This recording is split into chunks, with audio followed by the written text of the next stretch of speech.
आपका जो world order system है ना, underpinned by US, will get shaken because US is increasingly not interested in underpinning that system. So in their minds, rightly or wrongly, it's an expensive exercise.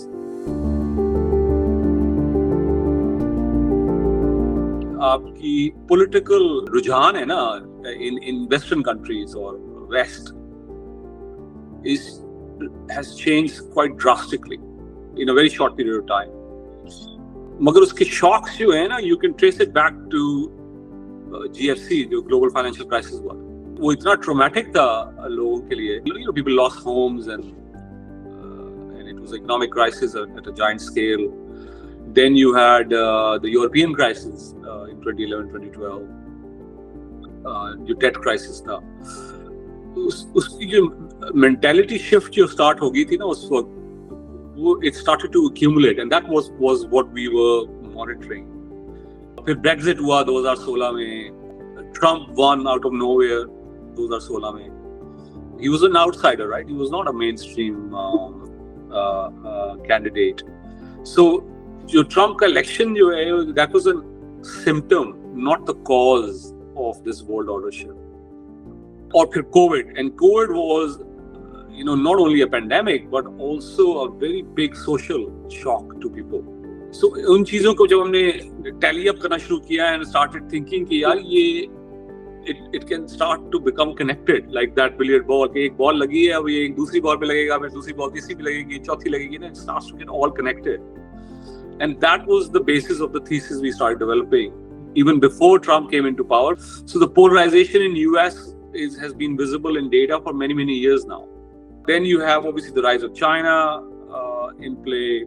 So the end result of that was that जो आपका जो world order system है ना, underpinned by US, will get shaken because US is increasingly not interested in underpinning that system. So in their minds, rightly or wrongly, it's an expensive exercise. So Pakistan. So I've been very bullish on Pakistan as I looked into that quadrant. कि भाई ये quadrant यहाँ पर आता है तो पाकिस्तान की क्या strengths and weaknesses है. And the reason behind that is कि Pakistan is a geopolitically active player for at least 47 years. At least मेरी lifetime में तो geopolitically active ही रहा है वो. And even before that, right? हमारी history भी geopolitical history है, right? So think of it कि पाकिस्तान नाजुक मोड़ पे था, अब बाकी सब भी नाजुक मोड़ पे आ गए. बाकी हम तो ये ट्वीट पढ़ी थी recently and it actually made a lot of sense. कि पाकिस्तान तो पता नहीं अपनी since independence नाजुक मोड़ पे, अब सारी दुनिया हमारे नाजुक मोड़ पे पहुंच चुकी है.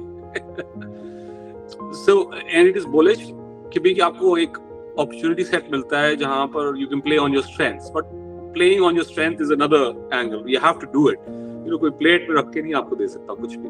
So we didn't benefit from the globalization world because of the war on terror जो हो रही थी, जिसकी वजह से पाकिस्तान की security situation खराब हो गई at the worst possible time जब globalization was taking hold.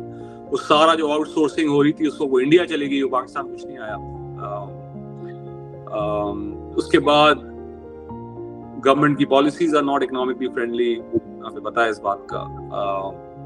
हमारा private sector obviously is affected by policy volatility, but हमारा प्राइवेट सेक्टर भी रेंट सीकिंग ज्यादा करता है for various reasons. So वो ग्लोबलाइजेशन के वर्ल्ड में वो जो incentives चाहिए थे आपको to take advantage of that, they were not there. You didn't have many examples, and you saw it in the data, right? The export share आपका world का Pakistan exports as a share of world exports declined. Imports हम incentivize करते रहे हैं, consumption incentivization through various means. So वो उस world में हम लोगों ने we messed around. तो अब जो geopolitical world होता है ना, वो फर्क होता है. वो geopolitical world doesn't care about pure economics. It cares about कि security. It cares about sovereignty. It cares about military strength. It's a hard power world. वो hard power world में पाकिस्तान की एक natural strength है because of various historical reasons. तो वो उसकी I was bullish in the sense कि वो map हो जाती है कि जो चीज आप world demand करेगा ना, वो आपके पास है, और ऊपर से आपकी geography भी है. But again, to translate that into long-term credible economic strength requires thinking action frameworks. वो automatically नहीं होगी, मगर the ball comes into that quadrant जहाँ पर you can make something out of it. जो ग्लोबलाइजेशन का बॉल था वो ऐसे क्वाड्रेंट में था कि आपकी बहुत ही पहुंच से दूर था basically. So I am not judging कि कौन सा वर्ल्ड बेहतर है ए से बी, बट जो ग्लोबलाइजेशन का न्यू लिबरल इकोनॉमिक्स का वर्ल्ड जो है वो स्टेटस को मेंटेन नहीं कर पाया अपना. It did not deliver to in multiple ways, and that world is basically collapsing.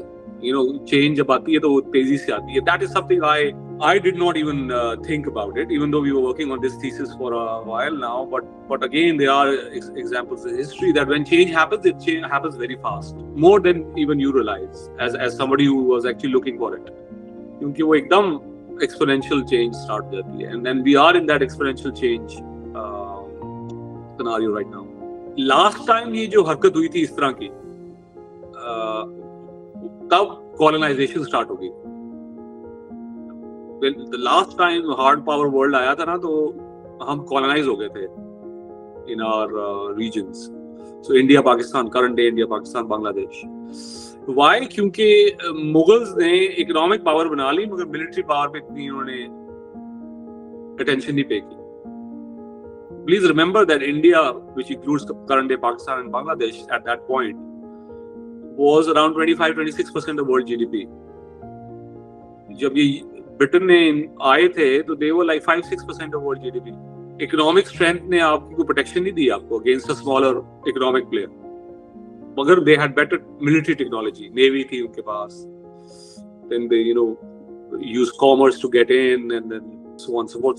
There's a history behind that. मगर इस दफा हमारा region, I would say region का जो स्ट्रेंथ ये है कि दोनों India Pakistan are military powers and nuclear powers. So colonisation करना मुश्किल है, एटलीस्ट इन एब्सोल्यूट सेंस आपके पास मिलिट्री पावर्स हैं, if not in relative sense. But the world has changed in the sense कि pure economic powers are vulnerable here basically.